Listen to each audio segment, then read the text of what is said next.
प्रदेश के मुख्य सचिव मनोज कुमार सिंह और पुलिस महानिदेशक उत्तर प्रदेश प्रशांत कुमार ने मथुरा आकर वृंदावन स्थित विश्वविख्यात ठाकुर बांके बिहारी मंदिर पर प्रस्तावित कॉरिडोर का निरीक्षण किया, सुरक्षा व्यवस्था का जायजा लिया और बांके बिहारी के दर्शन कर पूजा अर्चना की।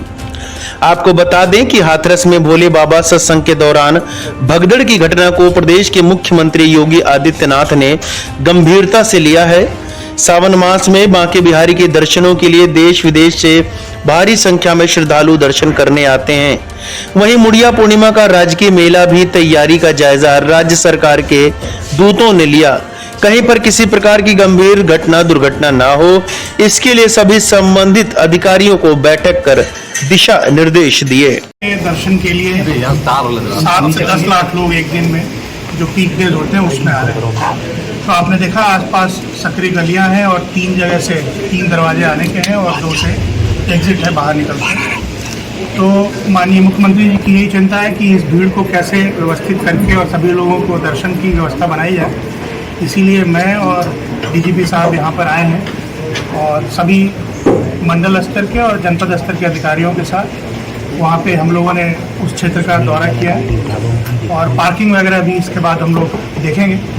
तो ये एक अच्छा सुगम व्यवस्था बनाने की बात है। जो लोग यहाँ पर आ रहे हैं दर्शन के लिए उनको केंद्र में रखते हुए कि उनकी सुविधा का ध्यान रखते हुए ताकि वो आएँ और दर्शन करके जब लौटें तो संतुष्ट हों और जो अवस्थापना सुविधाएँ हैं वो इस लेवल की हों जहाँ की आप रोज़ 5 लाख 7 लाख या 10 लाख लोगों को यहाँ पर एंटरटेन कर सकें और इस व्यवस्था में उनको दर्शन सुलभ करा सकें। तो ये मुख्य मकसद है हम लोगों के आने। किसी भी शहर का डेवलपमेंट उसकी भौगोलिक स्थिति के अनुसार होना चाहिए। वृंदावन एक मंदिर का शहर नहीं बल्कि मंदिरों का शहर है। यहाँ जो भी डेवलपमेंट का एक टारगेट लिया जा रहा है वो केवल बांके बिहारी लिया जाए, जबकि उससे पुराने काफ़ी मंदिर सप्त देवालय यहाँ की पहचान है। देखिए कई महत्वपूर्ण मंदिर यहाँ पर हैं, ये शासन के संज्ञान में है और ये भी हम लोग अवगत है कि सबसे ज़्यादा लोग यहीं पर आते हैं, बांके बिहारी के दर्शन के लिए आते हैं। तो इसमें महत्वपूर्ण कम या ज़्यादा की बात नहीं है, बात क्राउड के मैनेजमेंट की है। कुछ मंदिर ऐसे हैं जिनके पास बहुत बड़े बड़े परिसर उपलब्ध हैं, तो वहाँ पे कितने भी लोग आएँ उनको उस तरह की असुविधा नहीं होती है। लेकिन बांके बिहारी मंदिर जिस तरह से बीच शहर में संकरी गलियों से और मोहल्ले में घिरा हुआ है, तो वहाँ पर एक क्राउड मैनेजमेंट प्रॉपर करना ज़रूरी है, खास करके जब अभी ज़्यादा लोग दर्शन के लिए आएंगे।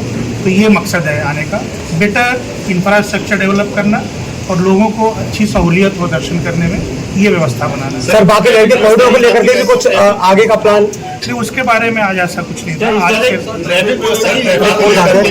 मथुरा में किस तरह का प्लान है कि यहाँ के लोग भी अपने शहर में कवर होकर रह जाते हैं, सारी रोड ब्लॉक कर दी जाती है, यहाँ तक कि हॉस्पिटल के आगे तक बैरियर लगा दी जाती है। ये हम लोग अभी चर्चा करेंगे और डीजीपी साहब आपको बताएंगे, लेकिन हम लोग के आने का मकसद यही है कि पार्किंग के लिए नियत स्थान हो और वहीं पे पार्किंग हो और जो लोग उस कॉलोनी में आसपास रहते हैं उनको मिनिमम इनकन्वीनियंस हो, उनको आने जाने में उस तरह की दिक्कतें ना हो। तो ये व्यवस्था हम लोग को बनाने की। सर वहाँ पे कुछ और ज़्यादा लगाने का कुछ प्लान है, जिस तरह से पहले जो घटनाएं हुई है या भीड़ जो आ रही है उसको लेकर? आपको डीजीपी साहब बताएंगे, बट भीड़ को व्यवस्थित करना, कंपार्टमेंटाइज करना, जगह जगह पे रोक कर उनको आगे बढ़ाना, जैसे स्पेस अवेलेबल हो अंदर मंदिर में, ये सब क्राउड मैनेजमेंट के बेसिक प्रिंसिपल्स हैं, इसको फॉलो कराया जाए। अभी बड़ा चैलेंज है मुड़िया पूर्णिमा मेले जैसे हाथरस में भी घटना हुई है, उसके बारे में क्या चेंज है लिए जा रहे हैं और किस तरह से पूरी मेले को समुचित व्यवस्था होगी। जो भी श्रद्धालु इसमें आ रहे हैं मुड़िया पूर्णिमा में, और काफ़ी बड़ी भीड़ आती है उसमें तो, और वो काफ़ी लंबा भी चलता है, तो उसकी सारी व्यवस्थाएं सुनिश्चित की जाएगी।